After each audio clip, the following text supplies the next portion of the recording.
Moi, j'avais une question par rapport aux croyances limitantes. Alors, je vais parler en mon nom, hein. Je réalise que j'en ai beaucoup Ouais. qui peuvent m'amener dans un état pas forcément des plus agréables, parce que souvent négatif vis-à-vis de moi.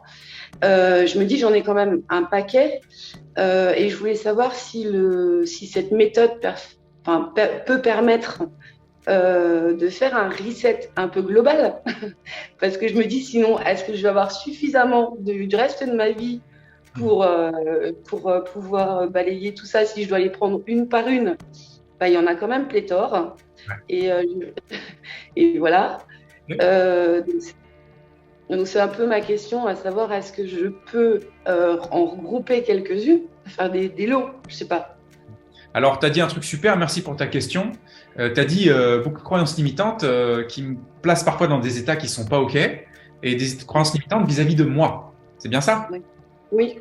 La bonne nouvelle, c'est que on peut en zéro mental ne pas attaquer les croyances limitantes qui peuvent être parfois plus ou moins infinies, mais on va attaquer le fameux moi. Le fameux moi qui est un moi illusoire, un moi construit, un moi imaginaire.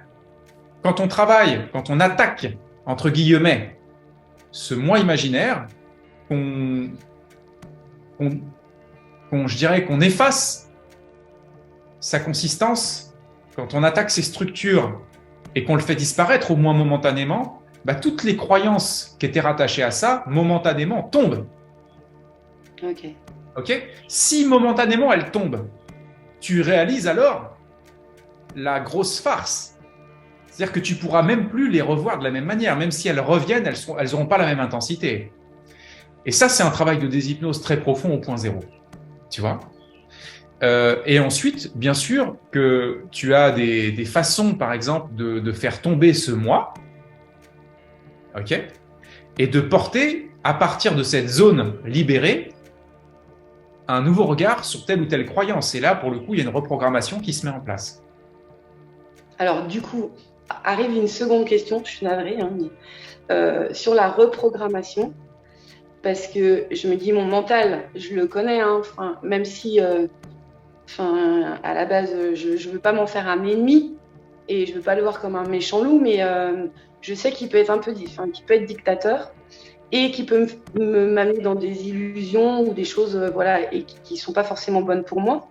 Et du coup, dans la reprogrammation, parce que souvent en sophrologie, où on nous demande de visualiser un état qui serait bon pour nous, ou un lieu, ou je sais pas quoi. Euh, Est-ce qu'il faut forcément définir ce que j'aimerais être, comment définir ce nouveau programme? Est-ce que c'est une obligation dans le zéro mental ou pas? Alors, pas forcément, justement, le zéro mental a cette particularité, outre le fait de te permettre de redéfinir par toi-même ce que tu veux à la place, en te posant des questions précises et appropriées et stratégiques. Ça peut très très bien fonctionner comme ça. Et ça a aussi pour particularité d'avoir une reprogrammation spontanée, encore une fois, dans le prolongement de ce que je viens de te dire, à partir de cette zone libérée. Quand tu es dans une zone libérée et que tu reportes ton regard sur cette ancienne croyance, eh bien, il y a un recalcul qui se fait à partir de là, d'une façon complètement automatique.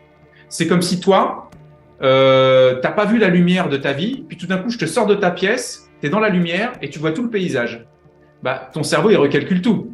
Dis, oh putain, en fait, la vie, c'est ça. Oh là là, j'avais pas vu ça comme ça. Oh là là, c'est aussi vaste. Oh là là, c'est aussi lointain que ça. Et en fait, qu'est-ce qui se passe quand tu es dans une zone libérée? Momentanément, t'as pas de conditionnement qui t'encombre.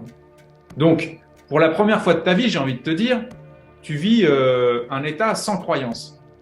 Puis, quand tu poses ton regard à partir de cet état sans croyance sur la croyance conditionnée, forcément, le cerveau, il va faire un shift, il va faire un reboot. Le mental est le plus grand hypnotiseur de tous les temps. L'humanité tout entière est profondément sous hypnose, sans même s'en rendre compte. Souffrance, dépression, folie, perte de sens, sont les symptômes directs de cette hypnose mentale omniprésente. La déshypnose est la clé de cette libération. J'ai créé les rendez-vous de la déshypnose pour tous ceux qui veulent sincèrement résoudre cette équation. Que tu sois intéressé à simplifier et accélérer ton évolution ou celle des autres, ces rencontres de la déshypnose en direct live et gratuites sont faites pour toi. Je m'appelle Frédéric Vincent, je suis créateur du Zéro Mental et spécialiste du changement rapide.